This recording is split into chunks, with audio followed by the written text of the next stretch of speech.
Indiana versus Miami in the national title. Let's talk about it.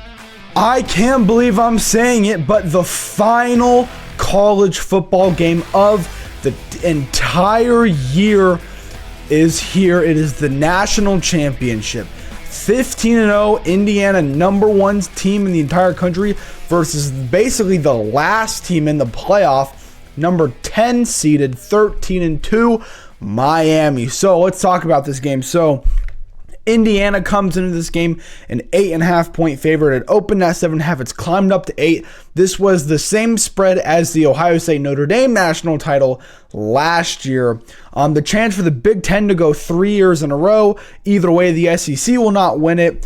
Indiana has a 68.3% chance to win this game. If I'm going to be honest, I would think that would be up to like 85%.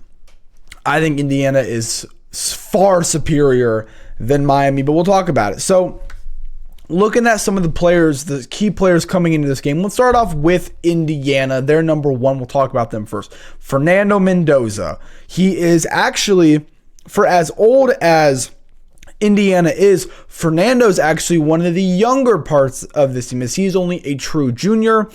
He is the Heisman winner, 3,349 passing yards, 41 touchdowns with 6 interceptions. It is crazy how different stats are these days. As you look at CJ Stroud at Ohio State, his first year starting, he had 41 touchdowns and 6 interceptions. And I think the regular season, like that was his final stats. And he was way above, I think, a 4,000 yard passer.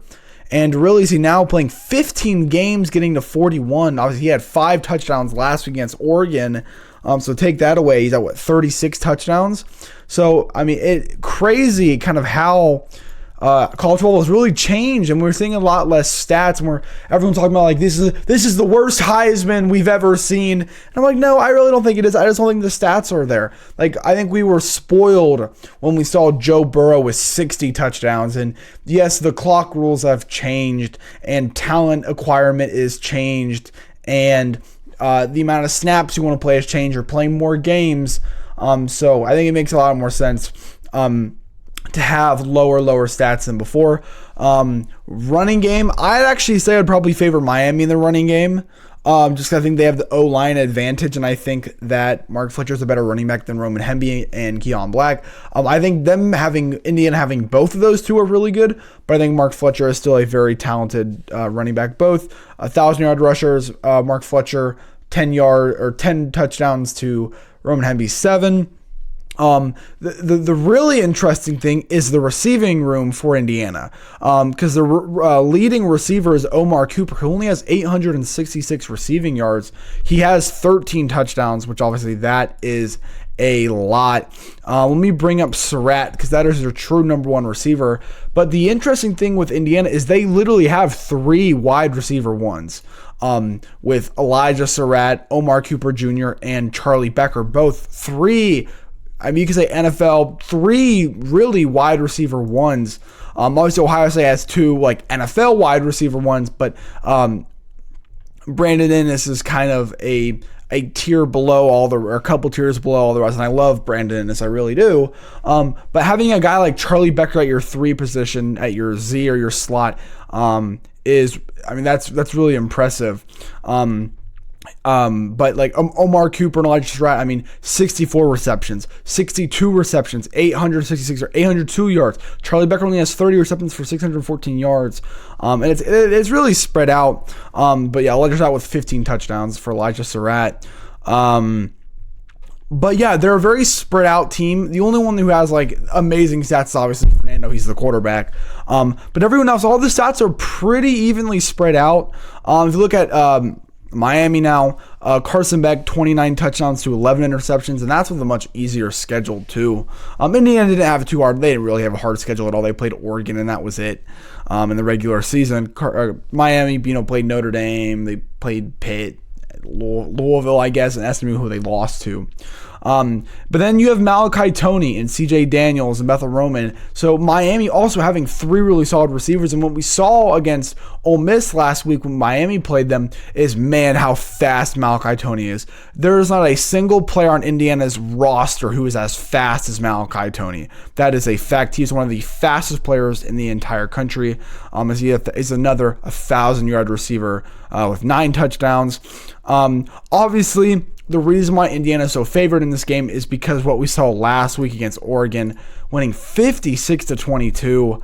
I mean, complete domination. And yes, they had 28 points off of turnover. You take that away, it's 28-22. They still had it. I mean, Fernando had more touchdowns than incompletions. And Indiana put up 56 points and only having 362 total yards on offense. So they're getting points on defense a ton.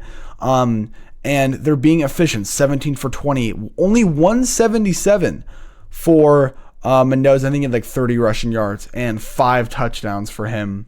All were passing too. So yeah, Indiana not an explosive team, and neither is Miami, which is why the over-under is at 47.5. I do think people are saying this Indiana team is like the best team ever. I totally disagree. I do not think this Indiana team is top 3 of college football playoff teams. If I'm going to be honest, I think last year's Ohio State team would beat this Indiana team, or it would be very, very, very close. I think that team was way more talented than this Indiana team. I think this Indiana team is kind of on the same level as that title Michigan team. I think they are pretty similar. I would say, I'm not going to say 2018 Clemson, maybe 2016 in Clemson. I think this team is similar to maybe 2017 Bama. But even that team you had Devontae Smith, you had Tua, you had Jalen. But this Indiana team is still very talented, 15-0. They've kind of benefited from an easy schedule. But, you look at the past 3 games, Ohio State, Bama, Oregon. Those aren't easy. But they've kind of had this strategy where, hey, maybe we're not going to play a bunch of these, like what Ohio State does. We'll play 3 really, really hard games throughout the regular season, and we're going to play nobody else. Indiana's like, no, we're going to play kind of mid-tier everybody, maybe play one good opponent, and we're going to bring our A game every single week. And since we coach like that, we're going to bring it every week. That's not what Ryan Day did. So they're going to have to change on that. And we'll talk about Ohio State another day. We're here to talk about this game. But yeah, I think this Indiana is one of the most well-oiled machines I think I've seen in a while in college football. And obviously they will probably be, if they win, they'll be the first team since Princeton, I think, in the 1800s or the early 1900s. Yeah, it's probably the 1800s to go 16-0. And obviously, if LSU in 2019 played 20 games, if Clemson in 2018 or Bama in 2020 or Georgia in 22 or 21 or whatever, if they played 20 games, I think they would win all of them or at least lose one or fewer games.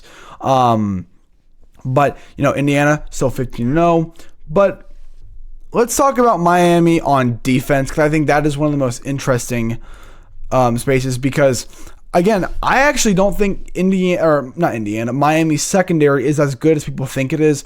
You saw when Keelan Lacey, the running back for Ole Miss last week, would get into the second level of the defense, it's gone. Big throws. You look at the Jeremiah play. So when you kind of get behind this linebacker room and this defensive line, guys like Akeem Mesidor, Toyer, the linebacker, the edge rusher, Ruben Bain, who might be he's the second best defensive player behind Caleb Downs. Once you get past them, I think you can kind of exploit them. You look like Ole Miss put up 27 on them, and that really showed. And Indiana will see that. The biggest thing that led them to beat teams like A&M, Ohio State, and Ole Miss were that they were relying on their defensive line to get through to the quarterback, which was speeding them up. That's what happened to Julian Sand and Marcel Reed. Unfortunately for Julian Sand, he can't scramble like Marcel Reed or Trinidad. But even for Trinidad, as they played loose and they played explosive, that was a very close game. But especially early when Ole Miss had the chance to really take a lead, that defensive line was all over Trinidad. Excuse me. But I think with Indiana I think they're too good. I think Carter Smith is maybe not as good as like Ruben Bain. I think Ruben Bain will have the edge on that matchup, but they're still very, very good.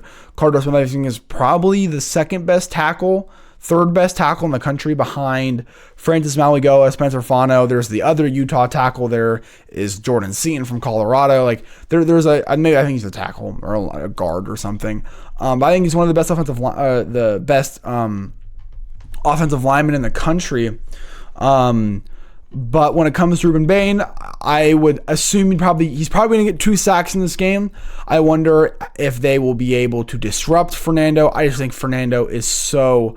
Their team is so veteran. The average age for this team is like 25 or 23. I think 25 is an NFL team, but 23 is for Indiana. They know what to do all the time. They are big bro on the consoles when you're playing College Football 26. And you might have Jeremiah Smith, but like your brother, he knows how to, do the defenses. He knows how to bracket. He knows how to run RPOs and play complementary football. Like he's just better. He's just better. Even though you might be more talented, he knows what to do when the right time comes. And that's exactly what Curt Cignetti and Indiana do. And I didn't do an all 22 for this game, but I would say Indiana has the better offense, the better quarterback, and the better coach. I think Miami probably has the better defensive line, but I think Indiana has the better secondary with D'Angelo Pons. But yeah, I'll do my prediction now. I'm going to be honest. I am not going to predict a national title to be close until we see one. I think you look at the past national titles. Last year was not close. It was kind of close at the end, but then it really wasn't. Michigan, Washington was not close. Georgia TCU was not close. Alabama Georgia was close, but the final score wasn't. And like same thing with the Notre Dame game. When you're down 8 and there's like a minute left, you have to go and get a 2-point conversion. You have to stop and that's not like close. I will say that game was kind of close. 2020 Ohio State Alabama was not close. 2019 LSU versus Clemson was not close. 2018 Clemson versus Bama was not close. The last this game has been close the entire time, and it's a really good game. Was Bama Georgia 2017. So I'm not going to do it until I see it. I think Indiana wins. I think Indiana wins big. I'm going to say that they just turn on another level of explosive and exploit the secondary. I'm going to say Indiana's going to be up 24 to, or let's say 28 to 14 at halftime. Let's say it's 35 to 24. Indiana scores late. I'm going to say Indiana wins 42 to 24 over Miami as they win the national title, go 16-0, and the Big Ten makes it 3-0 in not only just making the national title, winning the national title, and really keeping the SEC out of the national title. They've not even made it there. If you look at the opponents, it's Washington, Pac-12, Notre Dame, Independent, technically ACC, Miami, ACC. But yeah, that is all I have for you guys tonight. This is kind of sad. This is the last minute locked video we're going to have for the season. Remember, just hit the subscribe button. We are one subscriber. One person away from 110. I'm trying to get to 110 before the national title game. So if you want to help me get there, that would be amazing. Remember to hit the like button and leave a comment down below. Who do you think is going to win the national title? I will release a video probably tomorrow talking about all Ohio State has done in the transfer portal. There's been a lot more news. I've made a lot of shorts, so if you want to see the shorts, go watch them on the channel. But again, that is all I have for you guys tonight, as always. And for the last time for last minute locks for the 2025 to 2026 season, thank you.